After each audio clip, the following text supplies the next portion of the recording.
That's right. MVP Aya Wilson just got exposed. An old clip resurfaced where she took shots at Paige Bueckers and Caitlin Clark, claiming they've had it easier than most. Wilson showed her true colors by going after Caitlin. The irony? She's now in the same boat, fighting for Nike spotlight just like Caitlin. Is Caitlin Clark currently the face of the WNBA? Yes. Do I think if A'ja Wilson dropped a shoe and Caitlin Clark dropped a shoe today at the very same time, that Caitlin Clark would outsell A'ja's shoe by 100 times? Yes, I think that would be the case. Wilson finally opened up about her struggles this year. This season, I've heard more people call my game boring than ever before, she said.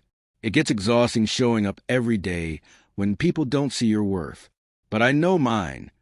It was a rare, vulnerable side of her. Credit where it's due. She had an incredible MVP run and gained more attention than ever. Yet she's frustrated that fans tune in only when Caitlin Clark plays. That's not Caitlin's fault. That's just the power of her impact. And it looks like we're not going to be seeing Caitlin Clark play basketball again for another 200 days. An ESPN reporter said at the end of the Indiana Fever Connecticut Sun Game 2 that Caitlin Clark almost definitely will not be playing basketball this offseason. So no overseas and no 3-on-3 unrivaled league. Even after an MVP season and major promotion from Nike, Wilson still isn't satisfied. She's reportedly upset over how much more buzz Caitlin Clark is getting. In her mind, being the league's best player should automatically make her the most talked about. Now, A'ja Wilson was a more dominating player and deserved to be the MVP, and unanimous. Aya Wilson, one of the WNBA's biggest names, is caught in controversy again. Old clips resurfaced showing her making harsh remarks about race and privilege in women's basketball. She accused white players like Paige Bueckers and Caitlin Clark of having easier paths to success because of their skin color. The irony? Wilson herself grew up with plenty of advantages: private schooling, a basketball family background, and early access to elite opportunities. Yet, she's quick to call out others for privilege.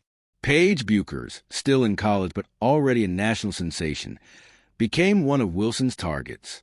Wilson's comments have since sparked heated debates about bias, opportunity, and equality across the WNBA landscape. The world is so crazy. A'ja Wilson, the woman speaking in this video, is the daughter of a professional basketball player and went to private school her entire childhood, but cannot recognize the privilege she has, but so quickly points out others. The tension didn't stop there.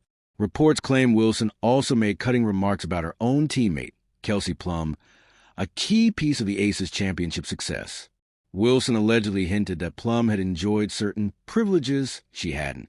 Considering Plum's own battles to reach elite status, many saw it as a personal jab, not just a critique of the system.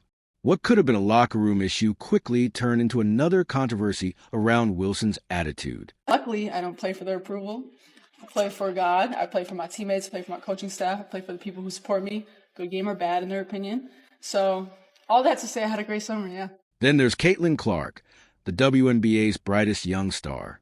After nearly sweeping the Rookie of the Year votes, with only Angel Reese voting against her, Clark's rise created friction. Sources say Wilson wasn't thrilled about Nike pushing Clark as the league's next big thing. Despite being one of Nike's top athletes herself, Wilson reportedly expressed frustration that Clark's popularity might overshadow her dominance as a two-time MVP. For Wilson, this wasn't just about basketball. It was about keeping her status as the face of the league. Caitlin Clark, Dawn Staley, the great Dawn Staley, who I revere, by the way. But she was playing the way she's playing now. Well, wait a minute. You know she had the potential. You know, playing amongst other stars, with her marksmanship, she could have made big things happen. With her passing ability, she could have made things happen. Then she would have drawn excitement and eyeballs, and people the world over would have been watching her, which would have assisted in the elevation of the WNBA brand, which would have benefited everybody. That left Nike stuck in the middle.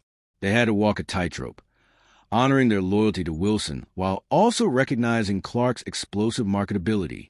Caitlin's highlights were breaking the internet, and fans couldn't get enough.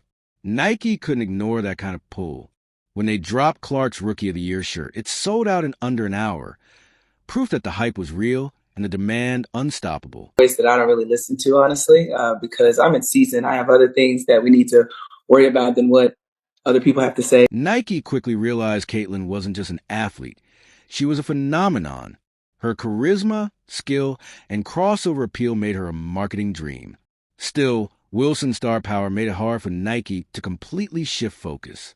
They couldn't promote Clark too heavily without risking fallout with one of their biggest WNBA names. It became a delicate balancing act, one that fans and insiders couldn't help but notice. Nike's ugly-ass shirt for Caitlin Clark's Roadie Award got sold out in 50 minutes. Somebody coming along and elevating the sport shine ultimately benefits you. Go out there, compete with her, try to bust her up if you want to, and all of that stuff. Just don't hate on the acclaim that she's getting. For months, Nike reportedly held back on pushing Clark too hard, partly to avoid upsetting Wilson. Behind the scenes, Aya was demanding more spotlight for herself, insisting that her 2 MVPs and leadership should make her the centerpiece of Nike's WNBA campaign. If somebody that's come along, who, by the way, I'm going to go there, who happens to be white, and brought a level of attention and allure to the sport it had not received before. And what we were seeing from an abundance of folks appeared to be resentment. But as Clark's following exploded, Nike couldn't hold off any longer. They finally posted about her, and fans went wild. Still, the moment was tainted. Clark's Rookie of the Year award wasn't unanimous, thanks to Angel Reese's lone dissenting vote. To many, it symbolized a growing divide inside the league, one that had nothing to do with talent and everything to do with egos. If you really feel like Angel Reese was the Rookie of the Year, then just own it. I don't care.